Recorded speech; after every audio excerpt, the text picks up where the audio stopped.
사도행전 18장 18절 우리 한번 같은 목소리로 함께 봉독하겠습니다. 바울은 더 여러 날 머물다가 형제들과 작별하고 배 타고 수리아로 떠나갈새 브리스길라와 아굴라도 함께 하더라. 바울이 일찍이 서원이 있었으므로 겐그레아에서 머리를 깎았더라. 아멘. 이 사도행전 18장의 말씀은 바울이 2차 전도 여행을 정리하고 이제 다시 예루살렘으로 돌아가는 그러한 와중에 있었던 사역들을 설명하고 있습니다. 이 18장 첫째 말씀에 보면 바울이 브리스길라와 아굴라 부부와 복음의 동역자로 합류하는 장면이 나옵니다. 그 당시에 이제 로마의 글라우디오 황제가 로마에서 유대인들 추방령을 내리게 됩니다. 아마도 여러 가지 이유가 있겠지만 글라우디오가 황제가 된 다음에 9년쯤 되었을 때 로마에서는 유대인과 이 그리스도인의 충돌이 자주 일어나게 되었습니다. 그래서 황제가 소요가 일어나는 것을 막기 위하여, 또 이 소요가 반란으로 퍼지는 것을 막기 위해서 그 당시 로마에 살고 있었던 모든 유대인들을 로마 바깥으로 추방하는 그런 영을 내리게 되죠. 그때 이 로마에 살고 있었던 브리스길라와 아굴라가 로마에서 나와서 지금 바울과 함께 동역을 하는 그런 모습을 볼 수가 있습니다. 우리가 이 말씀을 통해서 항상 하나님께서 우리에게 어려움도 주시고 또 우리가 원하지 않는 일을 주시지만, 그러나 결국 그 일이 내가 하나님의 그 뜻대로 정말 자연스럽게 그 주님 앞에 순종하는 마음으로 나갈 때 그 모든 것들이 합력해서 선을 이루는 모습으로 분명히 하나님이 변화시켜 주신다, 이런 것을 이런 또 바울의 선교 역사를 통해서도 볼 수가 있습니다. 예를 들어 그가 드로아에서 원래 아시아 쪽으로 전도하기를 원했지만 마게도냐 사람이 환상이 나타나서 꿈에 그에게 우리를 와서 도우라는 말씀을 듣고 우리 16장 9절에 보면 지금 이 사도 바울이 그 선교의 방향을 돌려서 유럽으로 그렇게 떠나는 역사를 볼 수가 있습니다. 이 바울의 이 선교의 이 발걸음이 변경된 역사는 결국 유럽과 이쪽에 미국으로 이어지는 그런 복음의 역사가 서양 쪽에서 일어나게 되고, 또 그들의 복음 전도를 들은 이 서양 사람들, 다시 말하면 미국과 영국을 중심으로 한 그러한 선교사들, 네덜란드, 포르투갈, 스페인, 이런 선교사들이 이제 아시아, 인도나 또 이런 중국이나 우리 대한민국으로 넘어오는 그런 역사를 볼 수가 있습니다. 어제 선교사님 약간 말씀하셨지만 그런 의미로 인도는 이미 400년 전에 복음이 들어왔던 나라입니다. 제일 먼저 나라가 크고 그 인도양의 무역 때문에 가장 먼저 영국의 그 복음의 혜택을 받은 나라가 되었죠. 다만 영국이 제국주의 정책을 펴서 인도 사람들을 힘으로 억압하면서 그 복음이 함께 들어갔습니다. 그렇기 때문에 이 복음이 희생하지 아니하고 무력으로 들어갔기 때문에 지금도 인도에서는 그 복음에 대한 영향력이 별로 없는 것입니다. 왜냐하면 인도 사람들을 착취하면서 그렇게 인도 사람들에게 복음을 전한다, 이런 어떤 역사는 결국 인도 사람들이 복음을 싫어하게 만들고 배척하게 만드는 역사를 만들었죠. 우리나라도 그런 실수가 있을 뻔했습니다. 제너럴 셔먼을 탔던 대동강에 왔던 그 미국 상선이 그만 우리 토마스 선교사의 순교도 있었지만 힘으로 우리나라를 개방하려고 했습니다. 물론 그것이 실패해서 나중에 선교사들이 중국을 통해 들어오는 그런 일들이 벌어졌는데, 만약에 우리도 그렇게 해서 복음의 문이 열렸다면 토마스 선교사의 순교는 없었을지 모르지만 우리도 인도처럼 복음에 대한 거부감을 사람들이 갖게 되는 그런 역사가 있었을 것입니다. 결국 그 말은 뭐냐면, 이 복음이라는 것은 어떤 힘과 능력으로 이루어지는 것이 아니라 예수 그리스도가 십자가를 졌듯이 하나님의 마음을 가지고 희생하는 정신과 그 십자가의 그 은혜를 가지고 나아갈 때 이 복음이 영향력이 있다라는 사실을 보여주고 있는 것이죠. 여러분, 모든 사역이나 모든 은혜도 마찬가지입니다. 교회라는 것은 어떤 힘을 나타내기 위한 단체가 아니라 은혜를 나타내는 단체고, 섬기는 단체이고 희생하는 공동체입니다. 우리가 항상 이것을 놓치지 말아야 이 교회가 이 세상 속에 영향력을 발휘할 수가 있고 하나님의 은혜를 진정으로 나타낼 수가 있고 이 복음을 듣는 사람들에게 영향을 줄 수가 있습니다. 이런 부분에서 우리가 어려움 속에도 이제 하나님의 은혜가 어디에 있는지를 이 마음속에 담고 이 아굴라와 브릭스라를 만났던 이 사도 바울의 기쁨, 그리고 그 복음의 어떤 확장, 또한 그들의 희생을 통하여 나타나는 하나님의 은혜가 오늘 우리 안에도 있기를 간절히 소원합니다. 저는 오늘 여러분하고 특별히 바울이 겐그레아에서 나시린의 서원을 한 것을 가지고 말씀을 나누기를 원하는데요. 이 사도 바울이 고린도에서 1년 6개월을 머무르고 고린도의 그 외향이었던 겐그레아로 가게 됩니다. 그리고 거기서 오늘 말씀에 보면 바울이 예전에 서원한 것이 있어서 머리를 깎았다, 이렇게 우리에게 말씀해주고 있습니다. 바울이 어떻게 해서 머리를 깎았는지, 어떤 서약을 하나님께 하고 서원을 했는지 이 본문에는 나타나지 않습니다. 다만 바울은 그 당시 유대인의 그 전통에 따라서 나시린의 서약을 했고, 그리고 그 서약을 지키기 위해 머리를 잘랐다라는 기록만이 우리가 볼 수가 있는 것이죠. 오늘 바울이 했던 나시린의 서약은 구약에 나타나는 나시린의 서약과는 약간 차이가 있습니다.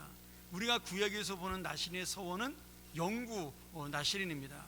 다시 말하면 태어나자마자 나시린으로 부모들이 서약을 해서 죽을 때까지 그 나시린으로 살아가는 것을 우리가 구약에서는 볼 수가 있죠. 대표적인 사람이 이제 삼손과 사무엘입니다.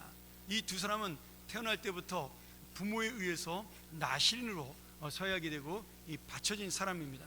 그렇기 때문에 평생 동안 그 나시린의 서약을 통해서 그 나시린이 지켜야 될 그런 예를 들어 독주와 포도주를 마시지 않는 것, 그 다음에 부정한 시신을 가까이 하지 않는 것, 그리고 머리에 칼을 대지 않아 자르지 않는 것, 이렇게 세 가지의 약속을 지키고 살았습니다. 이제 그것을 어긴 사람이 누구냐면 삼손이죠. 그래서 삼손은 머리카락을 잃고 힘을 잃게 됩니다. 그래서 우리가 이제 말씀을 보면서 삼손이 머리카락을 잘랐기 때문에 힘을 잃었다, 그것이 아니라 그가 하나님 앞에 서원했던 거룩한 나시린의 서약을 여인에게 판 것에 대해서, 그 여인의 미모에 홀려서 하나님의 그 충성 서약을 그가 배신한 것에 대한 성령의 떠남에 대한 징계이지, 단순히 머리카락을 잘랐기 때문에 힘을 잃은 것은 아닙니다. 그 머리카락이라는 것은 삼손이 지금 비록 잘못한 것도 많이 있지만 하나님의 거룩한 사람으로 내가 살겠다라는 마지막 어떤 상징과도 같은 것이죠. 그러니까 지금 이 사도 바울이 한 나시린의 서약은 아마도 그런 평생토록 하는 영구 나시린의 서약이 아니라 그 당시의 나시린의 서약 중에는 30일 나시린의 서약이 있고 60일 나시린의 서약이 있고 100일 나시린의 서약이 있고 길게는 7년 나시린의 서약이 있었습니다. 아마도 구약시대 이후로는 거의 영구 나시린은 사라진 것으로 우리가 볼 수 있는 것이죠. 어쨌든 간에 지금 사도 바울이 이 나시린의 서약을 했다라는 사실이 여기 본문에 특별히 나타난 이유가 있습니다. 그가 어떤 서약을 하고 나시린이 되는지는 정확히 나타나지 않지만 분명한 것은 이 본문의 내용을 바라볼 때 그가 유대인처럼 되기 위하여 나시린이 되었다라는 것을 알 수가 있는 것이죠. 자, 이 말이 무슨 말이냐면 고린도전서 9장 20절에 보면 사도 바울이 이런 고백을 합니다. 이미 고린도에서 전도할 때도 그런 마음으로 전도를 했고 교회를 세웠고 나중에 그 고린도 사람들에게 자신의 편지를 보내면서 이렇게 고백을 해요. 그러므로 내가 유대인들에게 유대인같이 된 것은 유대인들을 얻고자 하며 율법 아래 있는 사람들에게 율법 아래 있는 것 같이 된 것은 율법 아래 있는 사람들을 얻고자 함이라. 이 말씀이 지금 할례를 통해서 구원받는다라고 말했던 사람들을 사도 바울이 그것이 아니다, 할례는 구원과 상관이 없다라는 것을 말씀하면서도 그러나 내가 지금 하나님의 복음을 전하고 예수님의 말씀이 그 유대인들에게 잘 전달될 수 있도록 내가 하기 위해서는 그 유대인처럼 행동하고 그리고 내가 율법을 지킬 수 있는 그런 사람이 되겠다라고 고백을 하는 거죠. 제 사도 바울은 그것이 어떤 구원의 조건이기 때문에 그 율법을 지키고 나실인의 서약을 하고 뭐 아니면 머리를 깎고 그런 것이 아니라 지금 다른 형제와 자매들, 지금 예수 그리스도를 믿지 못하고 알지 못하는 유대인들을 설득하고 나도 너희와 같이 하나님의 사람이고 그러나 그 하나님의 사람 가운데도 특별히 십자가와 부활을 전하는 그 예수 그리스도의 복음을 믿는 사람이다. 이 십자가와 부활을 전하기 위해서 그가 유대인의 환심을 사고 유대인들의 마음에 들도록 지금 나신의 서약을 일부러 공개적으로 하고 있는 겁니다. 지금 이 갱그리아 제방은 우리가 성경에는 나타나지 않지만 그 당시의 역사적 배경을 보면 고린도 남동쪽에 있는 그런 성읍으로 유대인들이 굉장히 많이 살고 있던 그러한 지역이었습니다. 그래서 강한 유대적인 배경을 가지고 있었고 율법을 지키는 사람들이 굉장히 많았어요. 그런데 그런 사람들에게 율법이 구원받는 데는 전혀 소용이 없다, 율법은 우리가 지킬 필요가 없다, 이렇게 전도를 하면 그 누구도 전도를 받을 유대인이 없는 것이죠. 부담이 돼서. 그래서 사도 바울이 이 갱그레에서 머리를 깎음으로 나신의 서약을 공개적으로 함으로 인해서 거기 있는 유대인들에게 내가 구약적인 전통도 지킬 수 있는 그러한 하나님을 믿는 사람이다, 이런 사실을 통해 그들에게 가까이 갈 수 있는 통로를 만든 것입니다. 그가 하나님 앞에 서약한 것도 있지만 지금 복음을 위해서 하지 않아도 될 그 나신의 서약을 굳이 그 일부러 한 것이죠. 여러분, 이 말씀을 보면서 지금 누구보다도 예수 그리스도의 복음, 십자가의 은혜를 강조했던 사도 바울이 유대인들에게 잘 보이기 위해서 나신의 서약을 했다는 모습이 우리에게는 굉장히 중요한 의미를 가지고 있습니다. 무슨 의미예요? 지금 하나님의 복음을 위해서는 내가 가지고 있는 생각, 내가 싫어하는 것들도 우리가 할 수 있어야 한다는 겁니다. 아까 말씀드린 대로 복음이라는 것은 희생과 섬김을 통해 들어갈 때 의미가 있고 영향력이 있습니다. 그래서 오늘 이 사도 바울이 갖고 있는 이 희생과 영향력의 의미가 무엇이에요?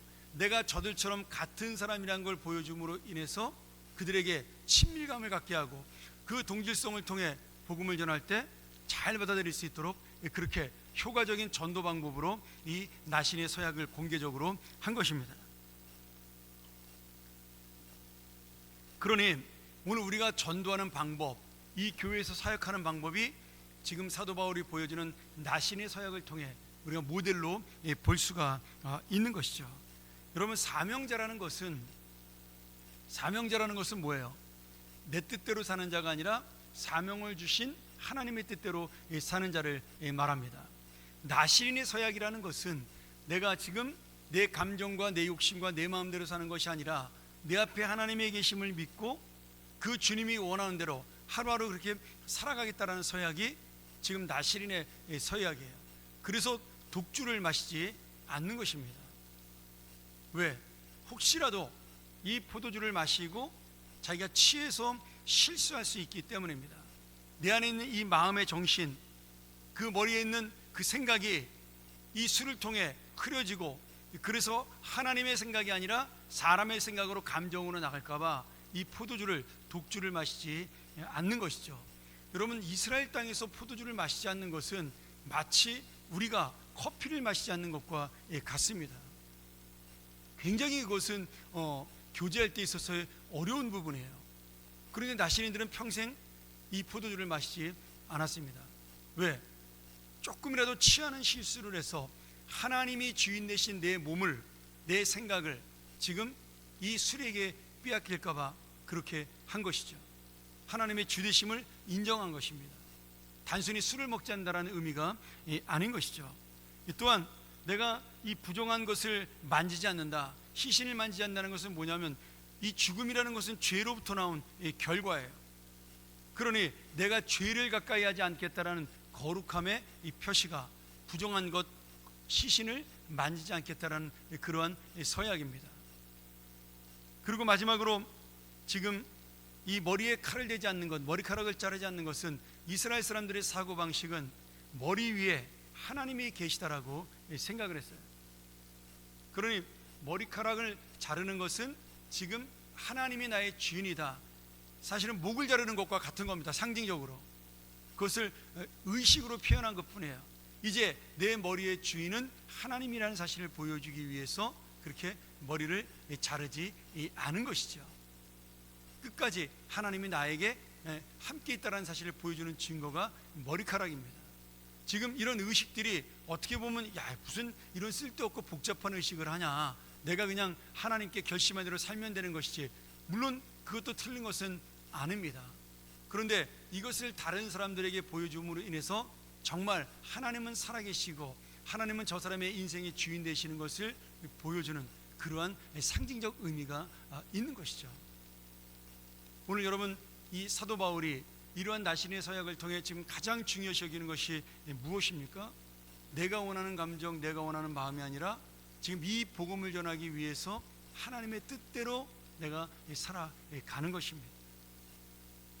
오늘 내 안에 있는 주인의 뜻을 따라 내가 이 복음을 향해 나의 삶을 살겠다라는 표시인 것이죠. 오늘 우리 교회가 여러분의 삶이 이 복음의 영향력을 나타내기 위해서는 바로 이 사도 바울 같은 마음을 가져야 힘이 있고 능력이 있는 이 복음이 전해지는 것입니다. 저는 그래서 이 교회가 자꾸 세상에 대해서 힘으로 영향력을 발휘하고 이 세상을 어떤 숫자로 바꾸려고 그러고, 저는 그런 것들에 대해서 하나님이 원하시지 않는 일이라는 생각을 하게 됩니다. 여러분, 그리스도인이 가장 큰 영향력을 발휘한 것은 순교 다음에 항상 일어났어요. 핍박과 희생 다음에 그리스도의 능력이 일어났습니다. 이것은 제가 말하는 것이 아니라 교회 역사가 2000년 동안 보여주는 역사입니다. 단 한 번도 우리가 잘 살고 능력을 발휘하고 중세시대 때처럼 교황이 왕보다 높은 권위를 가지고 교황을 무릎 꿇는 카노사의 굴욕 같은 그러한 일들을 벌여서 절대로 교회가 하나님 앞에 거룩한 모습으로 서거나 아니면 세상 사람들에게 영향을 영적으로 발휘하지 못했습니다. 그런데 반드시 순교가 있고 핍박이 있고 환난이 있은 다음에는 거기에 순종하여 많은 사람들이 주님의 복음을 가지고 그 인생을 드렸을 때 그 다음에 하나님의 영향이 그 순교의 피를 통해서 자라는 것을 볼 수가 있습니다. 우리나라가 사실은 바로 그 증거지요. 우리가 잘 아는 대로 저 절두산 성지에 가면 합정동에 그 증인들이 있습니다. 그 수많은 사람들이 흘린 피가 결국 이 대한민국을 세계에서 가장 예수를 잘 믿는 나라 중에 하나로, 가장 많은 영향력을 끼친 나라 중에 하나로 지금 바꾸어 놓은 것입니다. 그런 의미로 여러분, 지금 복음이 들어가지 않는 나라를 잘 보셔요. 일본을 제외하고 순교와 희생이 거의 없습니다. 복음이 잘 들어가지 않는 나라들 봅니다. 일본은 조금 역사가들이 다르게 보죠. 저들이 과거의 죄를 회개하지 않았기 때문에 하나님의 심판으로 복음이 들어가지 않는다라고 해석하는 분들이 많습니다. 그러나 대부분의 다른 나라들은 정말 그 희생의 역사가 없기 때문에 지금 복음의 역사도 일어나지 않는 것입니다.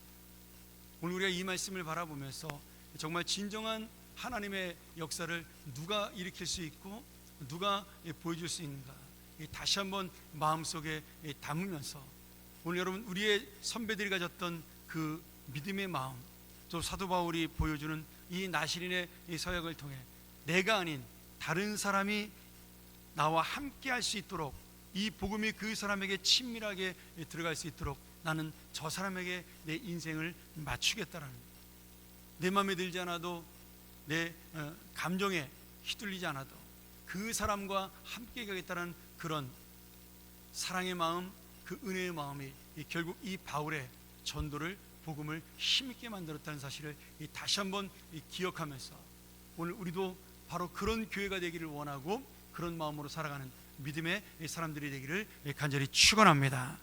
우리 함께